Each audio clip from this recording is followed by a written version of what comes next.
vibeBooks presents Great Expectations, Chapter 23, by Charles Dickens. Chapter 23. Mr. Pocket said he was glad to see me, and he hoped I was not sorry to see him. "For I really am not," he added with his son's smile. "An alarming personage."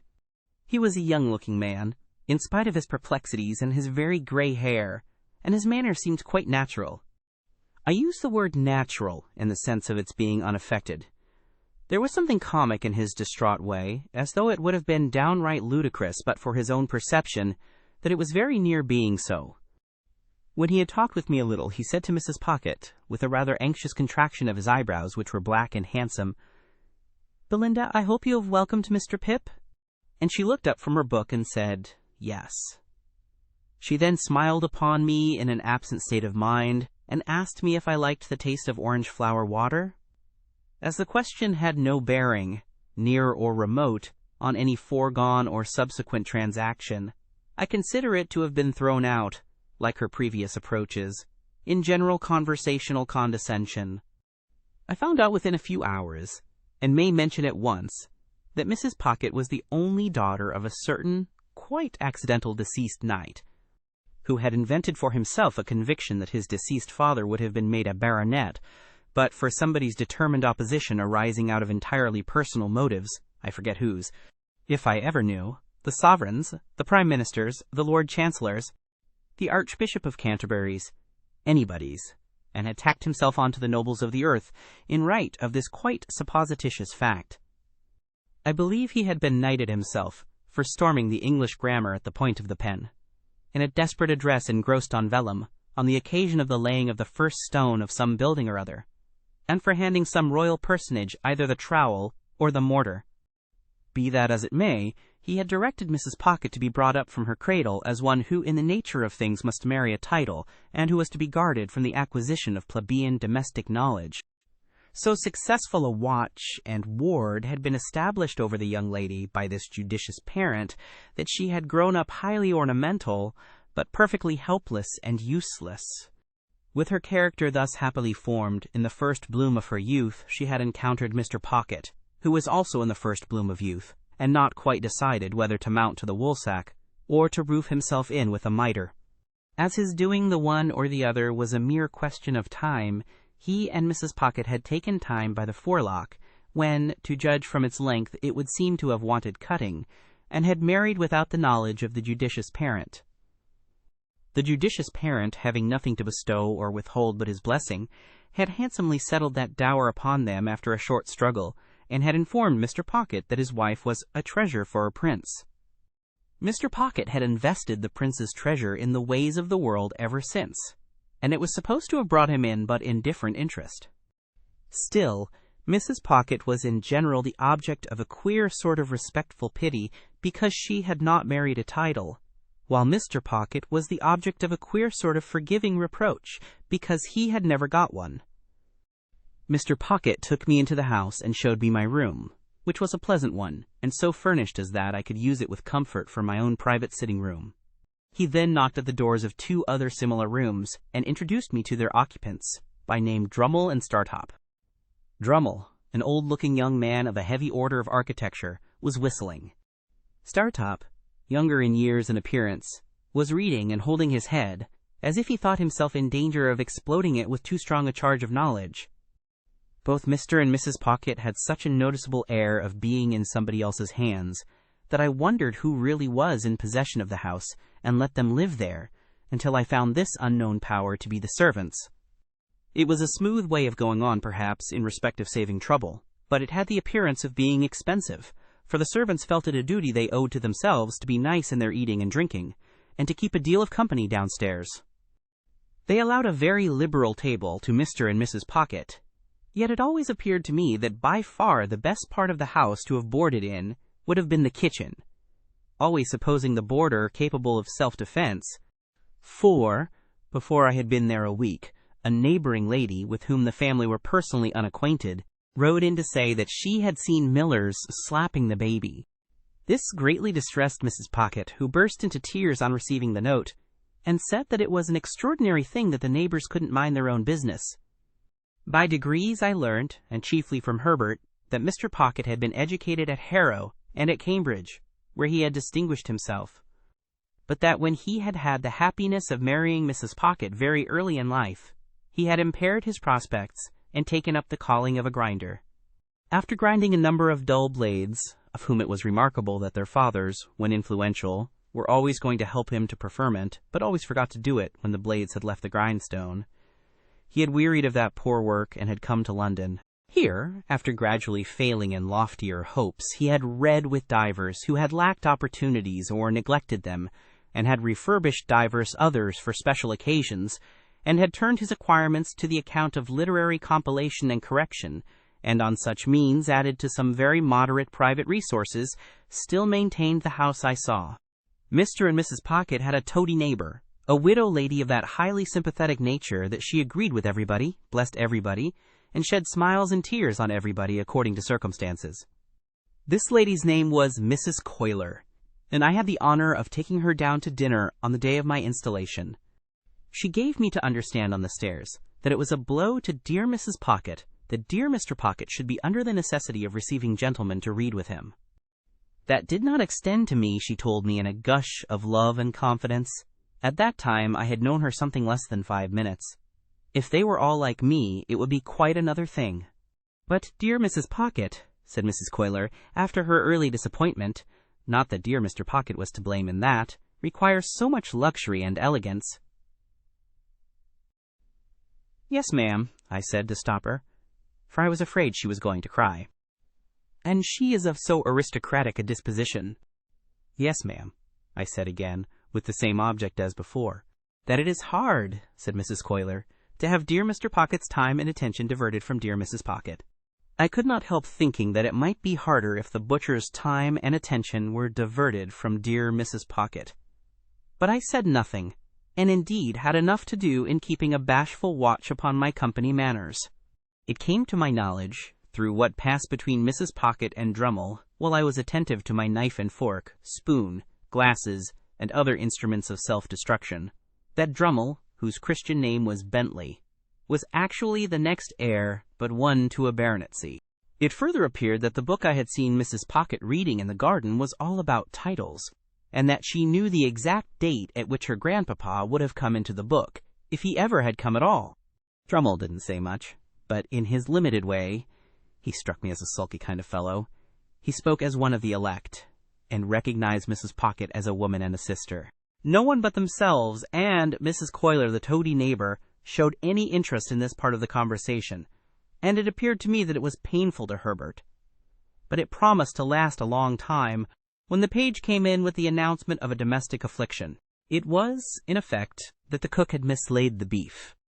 To my unutterable amazement, I now for the first time saw Mr. Pocket relieve his mind by going through a performance that struck me as very extraordinary, but which made no impression on anybody else, and with which I soon became as familiar as the rest. He laid down the carving knife and fork, being engaged in carving at the moment, put his 2 hands into his disturbed hair, and appeared to make an extraordinary effort to lift himself up by it. When he had done this, and had not lifted himself up at all, he quietly went on with what he was about. Mrs. Coiler then changed the subject, and began to flatter me. I liked it for a few moments, but she flattered me so very grossly that the pleasure was soon over. She had a serpentine way of coming close at me when she pretended to be vitally interested in the friends and localities I had left, which was altogether snaky and fork-tongued, and when she made an occasional bounce upon Startop, who said very little to her, or upon Drummle, who said less, I rather envied them for being on the opposite side of the table. After dinner the children were introduced, and Mrs. Coiler made admiring comments on their eyes, noses, and legs, a sagacious way of improving their minds. There were 4 little girls and 2 little boys, besides the baby who might have been either, and the baby's next successor who was as yet neither.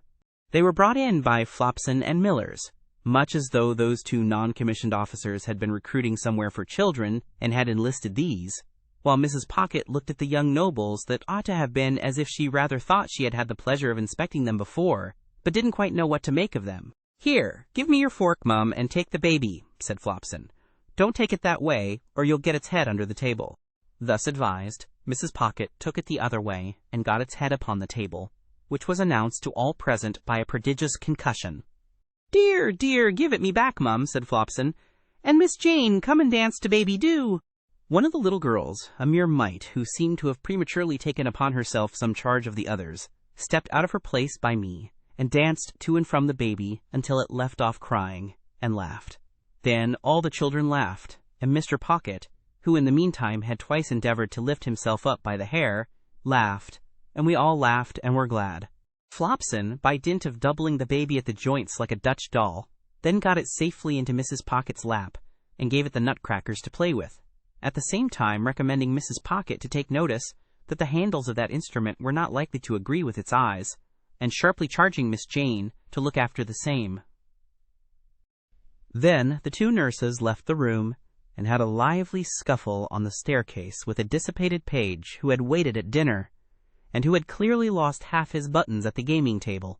I was made very uneasy in my mind by Mrs. Pocket's falling into a discussion with Drummle respecting 2 baronetcies, while she ate a sliced orange steeped in sugar and wine, and forgetting all about the baby on her lap, who did most appalling things with the nutcrackers. At length little Jane, perceiving its young brains to be imperiled, softly left her place, and with many small artifices coaxed the dangerous weapon away. Mrs. Pocket, finishing her orange at about the same time, and not approving of this, said to Jane, "You naughty child, how dare you? Go and sit down this instant." "Mamma dear," lisped the little girl, "baby ood have put hith eyeth out." "How dare you tell me so?" retorted Mrs. Pocket. "Go and sit down in your chair this moment." Mrs. Pocket's dignity was so crushing that I felt quite abashed, as if I myself had done something to rouse it. "Belinda," remonstrated Mr. Pocket from the other end of the table, "how can you be so unreasonable? Jane only interfered for the protection of baby." "I will not allow anybody to interfere," said Mrs. Pocket. "I am surprised, Matthew, that you should expose me to the affront of interference." "Good God!" cried Mr. Pocket in an outbreak of desolate desperation. "Are infants to be nutcrackered into their tombs, and is nobody to save them?" "I will not be interfered with by Jane," said Mrs. Pocket, with a majestic glance at that innocent little offender. "I hope I know my poor grandpapa's position. Jane, indeed." Mr. Pocket got his hands in his hair again, and this time really did lift himself some inches out of his chair. "Hear this!" he helplessly exclaimed to the elements. "Babies are to be nutcrackered dead for people's poor grandpapa's positions." Then he let himself down again and became silent. We all looked awkwardly at the tablecloth while this was going on. A pause succeeded, during which the honest and irrepressible baby made a series of leaps and crows at little Jane, who appeared to me to be the only member of the family, irrespective of servants, with whom it had any decided acquaintance. "Mr. Drummle," said Mrs. Pocket, "will you ring for Flopson? Jane, you undutiful little thing, go and lie down. Now, baby darling, come with Ma." The baby was the soul of honor, and protested with all its might. It doubled itself up the wrong way over Mrs. Pocket's arm, exhibited a pair of knitted shoes and dimpled ankles to the company in lieu of its soft face, and was carried out in the highest state of mutiny. And it gained its point after all, for I saw it through the window within a few minutes, being nursed by little Jane. It happened that the other 5 children were left behind at the dinner table, through Flopson's having some private engagement, and there not being anybody else's business. I thus became aware of the mutual relations between them and Mr. Pocket, which were exemplified in the following manner. Mr. Pocket, with the normal perplexity of his face heightened and his hair rumpled, looked at them for some minutes, as if he couldn't make out how they came to be boarding and lodging in that establishment, and why they hadn't been billeted by nature on somebody else. Then, in a distant missionary way, he asked them certain questions, as why little Joe had that hole in his frill, who said, "Pa, Flopson was going to mend it when she had time," and how little Fanny came by that Whitlow, who said, "Pa, Miller's was going to poultice it when she didn't forget." Then he melted into parental tenderness, and gave them a shilling apiece and told them to go and play. And then, as they went out, with one very strong effort to lift himself up by the hair, he dismissed the hopeless subject. In the evening there was rowing on the river.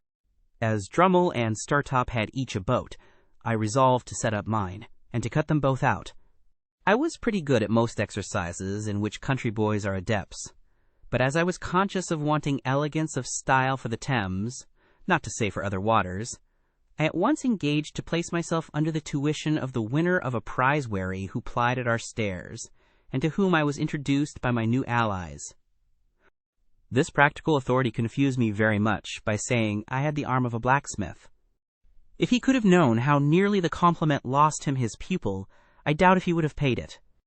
There was a supper tray after we got home at night, and I think we should all have enjoyed ourselves, but for a rather disagreeable domestic occurrence. Mr. Pocket was in good spirits when a housemaid came in and said, "If you please, sir, I should wish to speak to you." "Speak to your master?" said Mrs. Pocket, whose dignity was roused again. "How can you think of such a thing? Go and speak to Flopson, or speak to me, at some other time." "Begging your pardon, ma'am," returned the housemaid, "I should wish to speak at once, and to speak to master." Hereupon Mr. Pocket went out of the room, and we made the best of ourselves until he came back. "This is a pretty thing, Belinda," said Mr. Pocket, returning with a countenance expressive of grief and despair. "Here's the cook, lying insensibly drunk on the kitchen floor, with a large bundle of fresh butter made up in the cupboard ready to sell for grease." Mrs. Pocket instantly showed much amiable emotion and said, "This is that odious Sophia's doing." "What do you mean, Belinda?" demanded Mr. Pocket. "Sophia has told you," said Mrs. Pocket. "Did I not see her with my own eyes, and hear her with my own ears, come into the room just now and ask to speak to you?" "But has she not taken me downstairs, Belinda?" returned Mr. Pocket, "and shown me the woman, and the bundle too?" "And do you defend her, Matthew," said Mrs. Pocket, "for making mischief?" Mr. Pocket uttered a dismal groan. "Am I, Grandpapa's granddaughter, to be nothing in the house?" said Mrs. Pocket. "Besides, the cook has always been a very nice, respectful woman, and said in the most natural manner when she came to look after the situation that she felt I was born to be a duchess." There was a sofa where Mr. Pocket stood, and he dropped upon it in the attitude of the dying gladiator. Still in that attitude, he said, with a hollow voice, "Good night, Mr. Pip," when I deemed it advisable to go to bed and leave him. Thank you for tuning in to vibeBooks. We hope you enjoyed this journey. Please consider liking, commenting, and subscribing to our channel. Check out our playlist or explore vibeBooks for more classic stories. Until next time, happy listening.